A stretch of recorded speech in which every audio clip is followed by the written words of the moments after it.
Hello students, top educators academy के YouTube channels पर आपका स्वागत है। बेटा, 12th क्लास का रैपिड रिवीजन अकाउंटेंसी सब्जेक्ट का चल रहा है। इसी सीरीज़ में हम क्लासेस करते करते आज 31 नंबर की क्लास पे आ गए हैं। तो आइए हमारा फटाफट हम कोर्स ख़त्म कर रहे हैं। आप सभी साथ में बने रहिए, ठीक है। चलिए, आज हमारी 31 नंबर की क्लास है।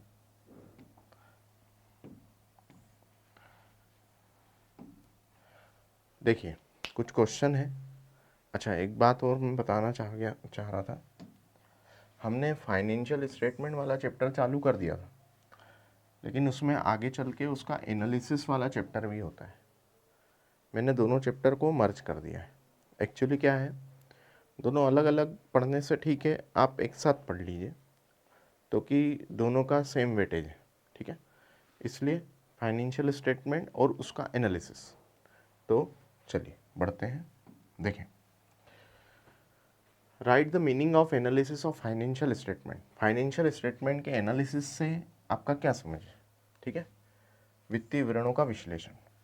तो analysis of financial statement refers to critical evaluation of the published financial information.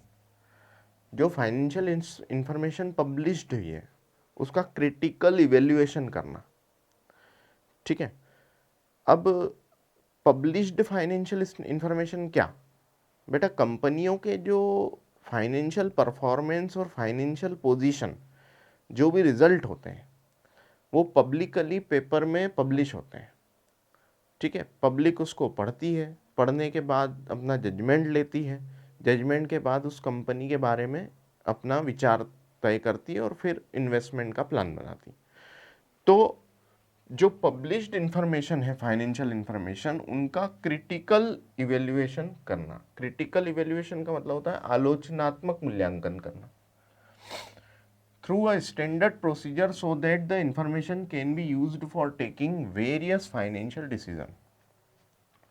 अब इसके जरिए हम क्या करते हैं, वेरियस फाइनेंशियल डिसीजन लेते हैं। ये कंपनी अच्छी है, बुरी है, इसमें इन्वेस्टमेंट करना चाहिए, नहीं करना चाहिए, इसके डिबेंचर खरीदने चाहिए, नहीं खरीदने चाहिए, ये कितना डिविडेंड साल भर में बांटेगी, आगे इसकी ग्रोथ प्रोस्पेक्ट क्या रहेगी, ये सब बातें। तो वो फाइनेंशियल इंफॉर्मेशन पढ़ के हमें समझ में आता है, ठीक है। तो इसीलिए फाइनेंशियल स्टेटमेंट का एनालिसिस किया जाता है। आगे बढ़े, आओ। अच्छा, इसका स्क्रीनशॉट नहीं दे रहा है, लो स्क्रीनशॉट ले लें इसका। फिर एक और क्वेश्चन है, देखो, mention the technique of financial analysis. Financial analysis की टेक्निक क्या होती है। तो बच्चे 2019 में ये क्वेश्चन पूछा। फिर state the names of different tools of financial analysis. Financial analysis करोगे कैसे, उसके टूल्स बताइए। कोई दो लिखिए। 2020 में क्वेश्चन आया, कंटिन्यू आया, 2019 में आया, 2020 की एग्जाम में आया, तो ये इस एग्जाम में भी आ सकता है। तो देखो, the techniques of financial analysis are comparative statement बनाना, कंपेरेटिव स्टेटमेंट बनाना। दूसरा है कॉमन साइज स्टेटमेंट बनाना, कंपेरेटिव स्टेटमेंट बनाना या कॉमन साइज स्टेटमेंट बनाना, या फिर ट्रेंड एनालिसिस करना, या फिर रेशो एनालिसिस करना, या फिर फंड फ्लो एनालिसिस करना या फंड फ्लो स्टेटमेंट बनाना, और छठवा है कैश फ्लो स्टेटमेंट।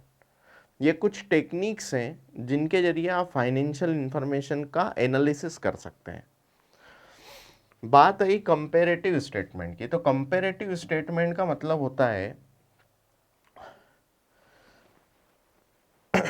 2 साल का डाटा दिया रहेगा, उसको आपस में कंपैरिजन करना, कितना इंक्रीज हुआ, कितना डिक्रीज हुआ, इसको कंपेरेटिव स्टेटमेंट कहेंगे।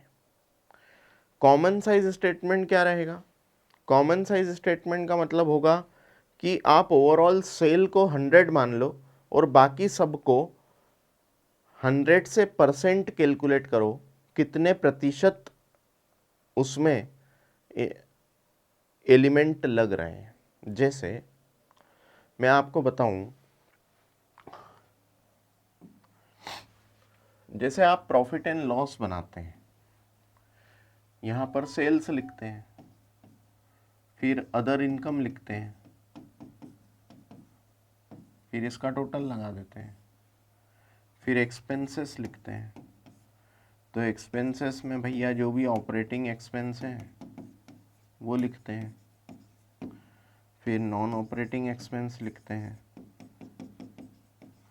है ना। ये करने के बाद नेट प्रॉफिट निकालते हो घटाने के बाद, ठीक है।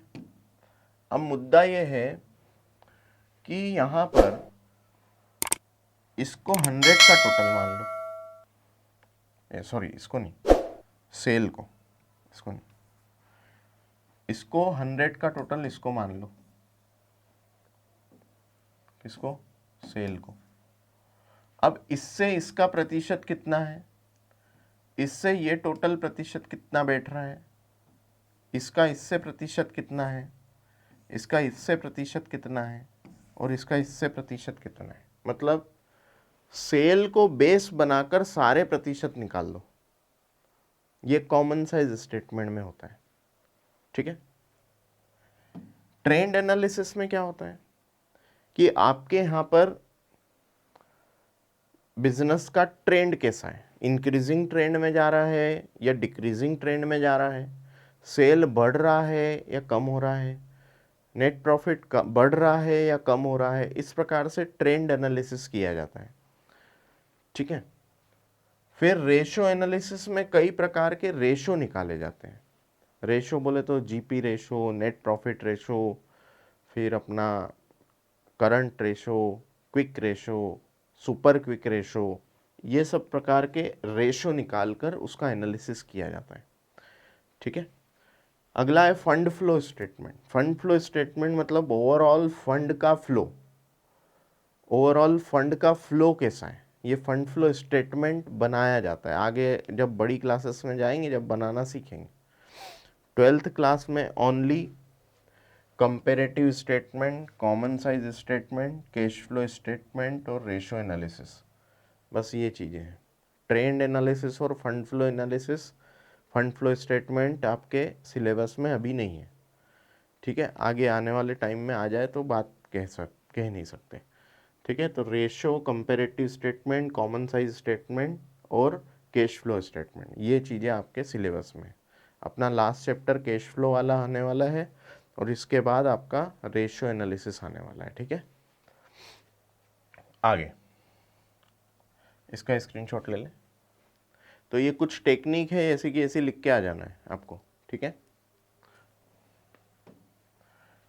ये पढ़ा दिया। आगे, to which parties is financial analysis beneficial. Financial analysis किस पार्टी के लिए बेनिफिशियल है, तो आओ देखो। Various parties related to businesses are interested in the financial analysis as regard to their interest. जिनका जैसा इंटरेस्ट जुड़ा होता है वैसे ही वो लोग बिजनेस के फाइनेंशियल इंफॉर्मेशन या फाइनेंशियल एनालिसिस से जुड़े होते हैं। This parties are share holders, debentures holders, investors, creditors, banks, financial institutions, governments, tax authority etcetera. ये लोग क्या करते हैं, फाइनेंशियल एनालिसिस करते हैं कंपनियों का, ठीक है। कोई कंपनी घाटे में जा रही है तो क्यों जा रही है, घाटा है तो उसमें से हमें फंड निकाल लेना चाहिए या लगे रहने देना चाहिए। ये लोग इन्वेस्टर लोग भी ऐसा एनालिसिस करते हैं, शेयर होल्डर्स या फिर डिबेंचर होल्डर्स, ये लोग, ठीक है। तो टैक्स अथॉरिटी क्या करती है, सही प्रकार से टैक्स भरा जा रहा है या नहीं, इनके फाइनेंशियल इंफॉर्मेशन का एनालिसिस करते हैं, ठीक है।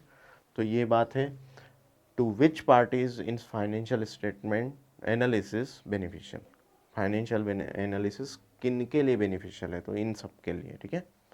तो ये स्क्रीनशॉट ले लें। बढ़े आगे, आओ। What are the advantages of financial statement analysis to creditor. Advantages to creditor, creditor को क्या फ़ायदे हैं, फाइनेंशियल एनालिसिस करने से क्रेडिटर को क्या फ़ायदा है, पहले बताओ। क्रेडिटर को ये फ़ायदा है, वो कंपनी के बारे में ये पता लगा पाता है कि इसका पेमेंट टर्म्स कितने दिनों का है, कितने दिनों में ये अपने क्रेडिटर्स को पे ऑफ कर देते हैं, कितने दिनों में ये ज़्यादा देर तक क्रेडिटर्स को रुलाते नहीं है, जल्दी पेमेंट दे देते हैं। ठीक है, पेमेंट पॉलिसी कैसी है इनकी। तो the creditor of the firm come to know about the payment capacity of long term and short term loans from financial analysis and decide whether to provide further loans or not. तो creditor लोग इस बात का analysis कर पाते हैं कि इसे और लोन देना चाहिए या नहीं, इसकी टेंडेंसी कैसी रही, इसकी कैपेसिटी कैसी रही, ये अपने लॉन्ग टर्म बोरोवर्स को, शॉर्ट टर्म बोरोवर्स को पैसा जल्दी दे पाते हैं या नहीं दे पाते हैं। तो इसीलिए फाइनेंशियल एनालिसिस क्रेडिटर के लिए महत्वपूर्ण हो जाता है। बात समझ में आई? स्क्रीनशॉट लें, बढ़े आगे। आओ फिर प्यारे बेटा, right 2 names of types of financial analysis. Financial analysis के टाइप्स बताइए। तो फाइनेंशियल एनालिसिस के टाइप्स में एक होता है वर्टिकल, एक हॉरिजॉन्टल, एक ट्रेंड और एक रेशो। ये कुछ एनालिसिस हैं जिनके नाम लिखे हैं। ठीक है, वर्टिकल एनालिसिस कर सकते हैं, हॉरिजॉन्टल कर सकते हैं, ट्रेंड एनालिसिस कर सकते हैं, या फिर रेशो एनालिसिस। रेशो एनालिसिस हम पढ़ाएंगे आपको, ट्रेंड एनालिसिस आपको फ्यूचर में पढ़ने को मिलेगा, जब आप स्टेटिस्टिक्स वगैरह पढ़ेंगे उसमें मिलता है। ठीक है, ट्रेंड का एनालिसिस करते हैं, कैसे ट्रेंड हो रहा है, बिजनेस कैसे ग्रो कर रहा है, वो चीज़। हॉरिजॉन्टल एंड वर्टिकल, आप वर्टिकल में अब जब आप बैलेंस शीट और प्रॉफिट एंड लॉस बनाते हैं, उसका आपस में कंपैरिजन करना पड़ता है, पिछले साल कितना था, इस साल कितना है, आगे और कितना हो सकता है। ठीक है, और हॉरिजॉन्टल में आप पैरेलल जो चीज़ें हैं, जैसे फिक्स असेट्स और फिक्स असेट्स का कंपैरिजन करते हैं। ठीक है, टोटल असेट का कंपैरिजन करते हैं, कैपिटल का कंपैरिजन करते हैं। ठीक है, ऐसी बात है। चलो आगे बढ़े, देखें, explain the limitations of financial analysis. Financial analysis की लिमिटेशन बताइए। तो write any 3 limitations of financial analysis. Financial analysis के 3 लिमिटेशन बताइए। The limitations of financial statement analysis are as under. पहला, limitation of financial statement. Financial statement के कुछ limitation है, उसमें क्या है, मैनेजमेंट का जजमेंट इन्वॉल्व होता है। मैनेजमेंट का जजमेंट कुछ भी हो सकता है। भैया हम बेस्ट मेथड स्टॉक वैल्यूएशन की क्या है, तो हम हमारे हिसाब से चुनते हैं, मैनेजमेंट खुद के हिसाब से चुनता है।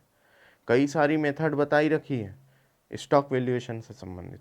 वैसे ही फिक्स असेट पर डेप्रिसिएशन लगाने की कई सारी मेथड है, तो मैनेजमेंट को जो जमता है वो वाली असेट को, वो वाली डेप्रिसिएशन मेथड को फॉलो करता है। ये बात है। ठीक है, बढ़े आगे। आओ, there are various limitations in financial statement. Financial statements are based on historical cost, hence they do not take into consideration changes in cost in the near future. The items presented in balance sheet are also valued on various bases. हमारा कुछ base है भाई, बात करें तो financial statement बनाने के लिए कुछ बेस यूज़ करते हैं हम, उस बेस के आधार पर ही फाइनेंशियल स्टेटमेंट बनते हैं। तो मैनेजमेंट अपना जजमेंट लगा देता है उसमें। तो जजमेंट की वजह से क्या होता है कि दूसरे के विचार कुछ और हो सकते हैं, मैनेजमेंट के विचार कुछ और हो सकते हैं। वो जजमेंट हो सकता है वो सही नहीं रहा हो। ठीक है, तो इस वजह से फाइनेंशियल स्टेटमेंट के क्या होते हैं, लिमिटेशंस होते हैं। दूसरा है lake of qualitative aspect. Qualitative aspect इसमें बताया नहीं जाता। क्वालिटेटिव एस्पेक्ट मतलब तुम्हारे एम्प्लॉय कितने ईमानदार है, ये उनमें क्वालिटी है। अच्छे बहुत ईमानदार एम्प्लॉय है तो क्वालिटी है, लेकिन क्वालिटी फाइनेंशियल स्टेटमेंट एनालिसिस से समझ में नहीं आएगी। ईमानदारी की कोई वैल्यू नहीं होती है, वो बस महसूस की जाती है कौन कितना ईमानदार है। ठीक है, तो चलो, lack of qualitative aspects. Various qualitative factors of business are not taken into consideration in preparation of financial statements. For example, knowledge of manager, technical expertise and quality of human resources, तुम्हारे पास जो human resources की team है वो कितनी qualify है, कितनी quality रखती है, तो वो क्वालिटी फाइनेंशियल स्टेटमेंट एनालिसिस से प्रकट नहीं होती है। ये नहीं पता लगाया जा सकता है इसके पास कितने ईमानदार वर्कर हैं, कितने बेईमान वर्कर हैं, ये सब बातें, ठीक है। तो क्वालिटेटिव एस्पेक्ट्स को पूरा इग्नोर कर देता है। Financial analysis are unable to speak, ये बोल नहीं सकते, बता नहीं सकते, ठीक है। The data presented in the financial statements are unable to express themselves and they depend upon the knowledge and thinking of experts. भैया देखो, फाइनेंशियल स्टेटमेंट खुद बोल नहीं पाते, कैसे बोलेंगे, निर्जीव चीज है, कैसे बोलेंगे। अब खुद बोल नहीं पाते तो ये किसी ना किसी एक्सपर्ट के जरिए ही बोले जाते हैं कि इसके अंदर ये लिखा है, इसके अंदर ये लिखा है, ऐसा हो सकता है, इस कंपनी में ऐसा हो सकता है, वैसा हो सकता है, आगे ग्रोथ हो सकती है, नहीं हो सकती है। ये सब बातें एक्सपर्ट पढ़ता है और देखता है और फिर बताता है। तो फिर वो एक्सपर्ट जब ऐसी बातें करता है तो वो खुद का जजमेंट भी तो इन्वॉल्व रख सकता है ना उसके अंदर। वो बोलता है कि ये फलानी कंपनी इतना ग्रोथ करेगी और फ्यूचर में देखा तो वो ग्रोथ कर ही नहीं, ऐसा भी हो सकता है। तो हर किसी का जो जजमेंट वो लगा रहा है वो सच बैठेगा, ऐसा हो नहीं सकता ना, ये बात है। तो unable to speak, the data presented in the financial statements are unable to express themselves and they depend upon the knowledge and thinking of expert। अब कोई एक्सपर्ट है तो वो उसकी नॉलेज कितनी है, उसकी थिंकिंग कितनी है, बस उतना ही वो ज्ञान दे सकता है, उससे ज़्यादा नहीं बता सकता। आई समझ में। लेक ऑफ यूनिफॉर्मिटी, अब इसमें क्या है, यूनिफॉर्मिटी की मतलब एक समानता नहीं होती है, कई बार चेंजेस हो जाते हैं, ठीक है। जैसे there is a lack of uniformity in preparation of financial statement due to various methods available for recognition and measurement of items of financial statement. मैंने अभी बताया था, स्टॉक वैल्यूएशन की कई सारी मेथड है, डेप्रिसिएशन लगाने की कई सारी मेथड्स हैं, ठीक है। तो ऐसे कई सारी मेथड्स हैं। अब पहले साल कोई मेथड यूज़ करी, दूसरे साल दूसरी मेथड यूज़ करी, तीसरे साल तीसरी मेथड यूज़ करी, ऐसे में क्या होता है, यूनिफॉर्मिटी नहीं बन पाती। जबकि हमारा स्टैंडर्ड क्या कहता है, हमारे जो अकाउंटिंग प्रिंसिपल क्या कहते हैं कि आपको कंसिस्टेंसी रखनी चाहिए। कंसिस्टेंसी मतलब कोई पॉलिसी यूज़ करी है, कोई मेथड यूज़ करी है, तो उसको कंसिस्टेंटली सेम यूज़ करनी ज़रूरी है। लेकिन कई लोग ध्यान नहीं रखते अकाउंटिंग प्रिंसिपल का, अकाउंटिंग पॉलिसीज़ का, तो वो लोग क्या कर लेते हैं, वो बदलाव कर लेते हैं। तो बदलाव करने से यूज़र कंफ्यूज होता है। यूज़र क्या सोचता है, अरे यार ये पिछले साल तो कोई सी मेथड लगाई थी, इस साल किसी और मेथड से इनने वैल्यूएशन की है, तो इसलिए तो यूनिफॉर्मिटी नहीं हो पाती। तो ये कुछ लिमिटेशंस हैं, इसकी स्क्रीनशॉट ले लें बच्चे, लिख के आना एग्जाम में, है ना। बढ़े आगे, आओ। ये हिंदी वाले बच्चे, ये थोड़ा इसका कलर ब्लैक नहीं हुआ, स्क्रीनशॉट ले लें। फिर ओके, वित्तीय विवरणों का क्या, हाँ, व्हाट इज फाइनेंशियल एनालिसिस, क्या होता है, explain the objective of financial analysis. Financial analysis का ऑब्जेक्ट्स बताइए, ऑब्जेक्ट, ठीक है, उद्देश्य क्या है। Write the objective of financial analysis, financial analysis का ऑब्जेक्टिव बताइए। 2022 में आया, क्यों करते हैं फाइनेंशियल एनालिसिस। तो financial analysis refer to critical analysis of financial statement in order to take financial decision. The financial analysis helps to analyze the profitability, activity and solvency position. भाई financial analysis करने से तुम्हें profitability के बारे में पता लगता है, उसकी एक्टिविटी कैसी चल रही है वो पता लगता है, how much this company is solvent ये पता लगता है, ठीक है। तो प्रॉफिटेबिलिटी कितने % मुनाफा कमा रही है, फिर एक्टिविटी ये कितनी स्पीड में अपनी एक्टिविटीज़ रख रही है, कितनी स्पीड में इसका प्रोडक्ट सेल हो जाता है, प्रोडक्ट बनने से साथ में ही सेल के लिए तैयार हो जाता है, तो एक्टिविटी कितनी फास्ट है, सॉल्वेंसी मतलब ये अपने डेट को चुकाने में कितनी समर्थ है, वो बात है, ठीक है। As firm as well as progress made by firm. ठीक है, the objective of financial analysis are, पहला टू डिटरमाइन अर्निंग कैपेसिटी। पहला क्या है, अर्निंग कैपेसिटी को निर्धारित करने में मदद करता है।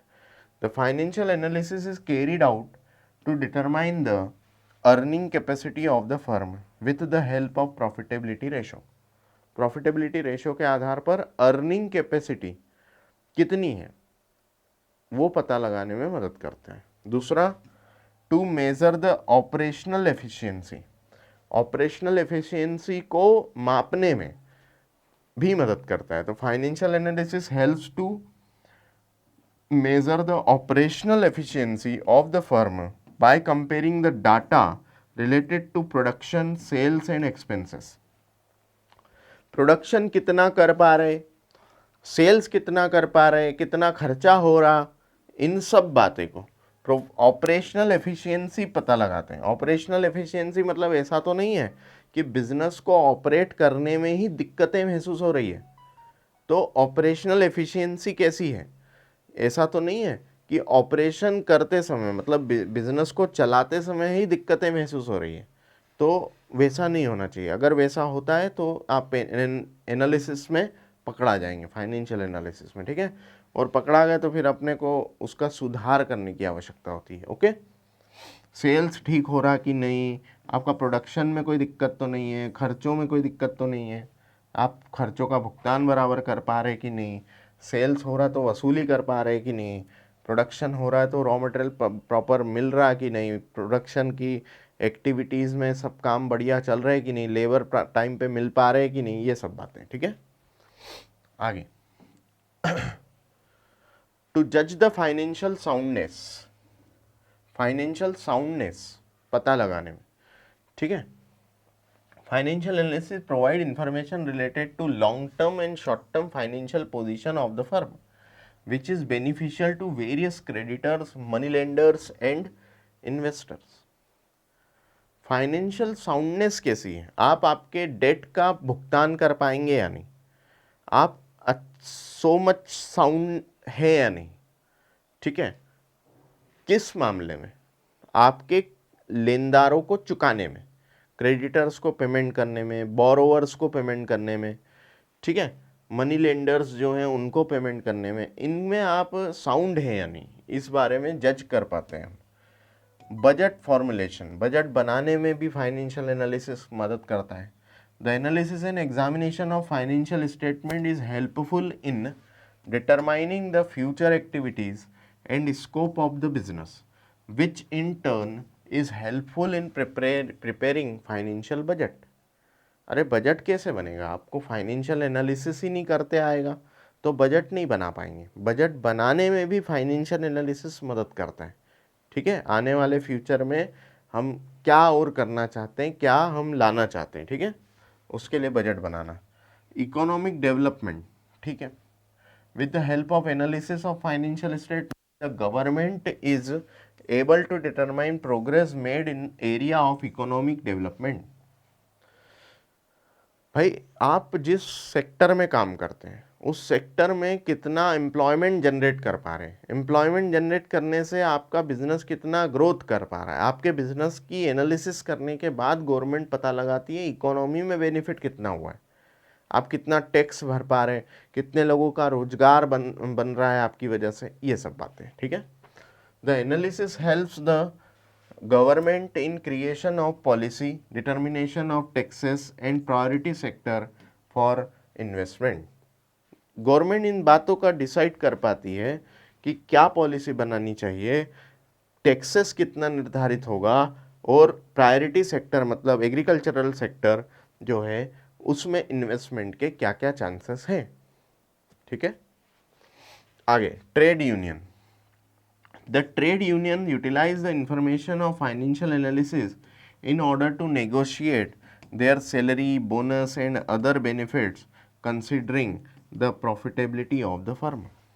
जो ट्रेड यूनियन होती है, व्यापारिक संगठन, वो लोग फाइनेंशियल एनालिसिस करके पता लगाते हैं कि ये अच्छा व्यापार कर पा रहे हैं या नहीं, और फिर वो आगे चल के नेगोशिएट करते हैं सैलरी को लेकर, बोनस को लेकर और अदर बेनिफिट। जैसे बेटा कई बार आपने देखा होगा लेबर यूनियन बन जाती है। लेबर यूनियन क्या करती है, वो कंपनी के सामने क्या करती है, सैलरी को लेकर, बोनस को लेकर नेगोशिएशन करती है। हमारी सैलरी टाइम पे दो, ज़्यादा कट नहीं करो, ये सब बातें, ठीक है, टाइम पे त्योहारों पर छुट्टी दो, ऐसी बातें। तो ट्रेड यूनियन भी जो होती है, जो व्यापारिक संगठन होते हैं, जैसे चैम्बर ऑफ कॉमर्स है ना, जैसे कई सराफा एसोसिएशन वाले लोग होते हैं ना, तो ये एक ट्रेड यूनियन है। अब ये लोग क्या है, आपको आपका सदस्य बना लेते हैं, मतलब उस संगठन का सदस्य बनाते हैं, तो उसमें एक मेंबरशिप फीस देनी पड़ती है, ठीक है। तो the trade unions utilize the information of financial analysis in order to negotiate their salary, bonus and other benefits considering the profitability of firm की प्रॉफिटेबिलिटी को देखकर ये काम किया जाता है। लॉस में जा रहे हैं तो कोई बोलेगा नहीं तुमको, ठीक है, ये बात, ठीक है। बढ़े आगे, आओ। फिर बेटा ये हिंदी वाले बच्चे स्क्रीनशॉट ले ले, पहले इंग्लिश वालों को दिला दो, इसका स्क्रीनशॉट ले ले, 2022 में आया एग्जाम में, ठीक है। आगे इसका स्क्रीनशॉट ले ले, बढ़े, चलो इसका स्क्रीनशॉट ले ले, बढ़े, इसका भी स्क्रीनशॉट ले ले, ठीक है। चलो अब आओ, एक और क्वेश्चन है, ठीक है। एक्सप्लेन द इम्पोर्टेंस और significance of financial statement analysis, क्यों महत्वपूर्ण है। Discuss the importance of analysis of financial statement for any 4 point, okay. Write any 3 importance of financial analysis, 2024 में आया, ठीक है। The analysis of financial statement is significant to various parties, this can be clearly expressed by the following facts. बेटा ये importance वाला question पहले भी आया है, बट वो शॉर्ट फॉर्म में आया तो वैसा लिखना, और अगर लॉन्ग फॉर्म में आया तो इस प्रकार से लिखना, ठीक है। मैनेजर को क्या फायदा है, the managers of the concern evaluate the profitability, operational efficiency, financial position and liquidity of the concern through financial statements, which helps to identify the weak points and helps to create effective policies to overcome them। भाई manager ये पता लगा पाता है कि profitability कैसी हुई है, कम हुई है, ज़्यादा हुई है, कम हुई है तो क्यों हुई है, ज़्यादा हुई है तो क्यों हुई है, ऑपरेशनल एफिशिएंसी कैसी है, ऑपरेशन में कोई तकलीफ तो नहीं है, फाइनेंशियल पोजीशन का पता लगाना, लिक्विडिटी का पता लगाना, ये सब बातें ये किसको पता लगता है, मैनेजर को। और जो जो जहाँ जहाँ जो जो तकलीफ है उनको सुधार करने में वो पॉलिसी बनाता है, ठीक है। शेयर होल्डर को क्या फायदा है, the share holder analyse the profitability position of the firm, the rate of return and the amount of dividend they will receive for their investment.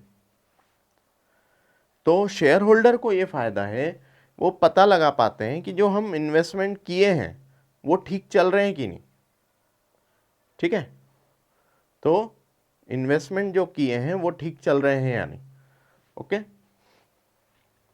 मतलब उसमें प्रॉपरली डिविडेंड मिल रहा है या नहीं, रेट ऑफ रिटर्न ठीक है या नहीं, ये सब बातें, ओके।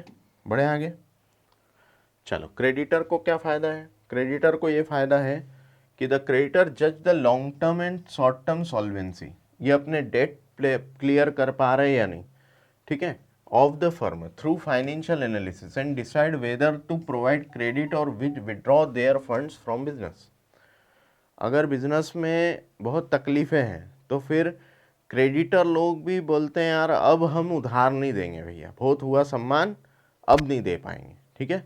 तो वो सम्मान उतना ही देंगे जितना तुम्हारी औकात है। औकात कैसे पता लगेगी, फाइनेंशियल एनालिसिस करने के बाद पता लगेगी, ठीक है। गवर्नमेंट को क्या फायदा है, the government determine the progress made by the industries with the help of financial statement, ठीक है। इंडस्ट्री में कितना ग्रोथ हुआ फाइनेंशियल एनालिसिस से पता लगेगा। It helps them to formulate policies for further growth and development and also helps in appropriate allocation of resources. ये आगे फिर पॉलिसी बनाते हैं। गवर्नमेंट क्या करती है किस सेक्टर में ज़्यादा स्कोप है और वो कंपनी इंडस्ट्री कितनी ग्रोथ करी है, तो उसमें और पॉलिसी बनाकर और ग्रोथ करने के प्रॉस्पेक्ट्स तैयार करते हैं। ठीक है, एम्प्लॉयज़ को क्या फ़ायदा है? Analysis of financial statement help the employees to justify their demand for increase in salary, bonus and other welfare schemes. आपका बिजनेस अगर अच्छा चल रहा है तो फाइनेंशियल एनालिसिस करते हैं एम्प्लॉय लोग। एम्प्लॉय फाइनेंशियल एनालिसिस करके पता लगाते हैं, अच्छा ये ग्रोथ कर रहा है मालिक, बढ़िया, चलो हम भी हमारी सैलरी बढ़वा लें, बोनस के लिए डिमांड कर लें, या फिर कुछ भी वेलफेयर स्कीम्स इनसे बोले कि भैया कुछ तो करो, खुद कमाओगे, हमको कमाने का मौका ही नहीं दे रहे। तो ये सब बात है। ठीक है, चलो इसका स्क्रीनशॉट ले लें। ये क्वेश्चन है 2024 में आया है ना। आगे, ठीक है, ये इसका स्क्रीनशॉट ले लें। फिर हिंदी वाले बच्चे इसका स्क्रीनशॉट ले लें। आगे, ये हिंदी वाले बच्चों के लिए। ठीक है, तो आज की क्लास समझ में आई होगी बच्चे। ठीक है, तो मैं कोशिश कर रहा हूँ आपको सारा करवाने की, और आप भी प्रयास करें, बहुत अच्छे से नंबर लाएं। जो मेरे पूरे वीडियो देखेगा, मैं आपसे गारंटी बोलता हूँ, वो उसके अच्छे नंबर तो आ ही जाएंगे। लेकिन आप ईमानदारी से पढ़ाई करेंगे, ईमानदारी से वीडियो देख करके सॉल्व करेंगे, क्वेश्चन खुद याद करने का प्रयास करेंगे, तो होगा। मैंने पहले भी कहा है, बिना मेरे पढ़ाए, बिना किसी मेंटर के पढ़ाए आप रैंक ला सकते हैं, लेकिन बिना खुद पढ़े पास भी नहीं हो सकते। ठीक है, तो इसीलिए बेटे खूब मेहनत करो, अच्छे से नंबर लाओ, और वीडियो पसंद आ रहे हैं लाइक करें, शेयर करें, सब्सक्राइब करें, अपने दोस्तों के साथ शेयर कीजिए। Okay, thank you, bye bye.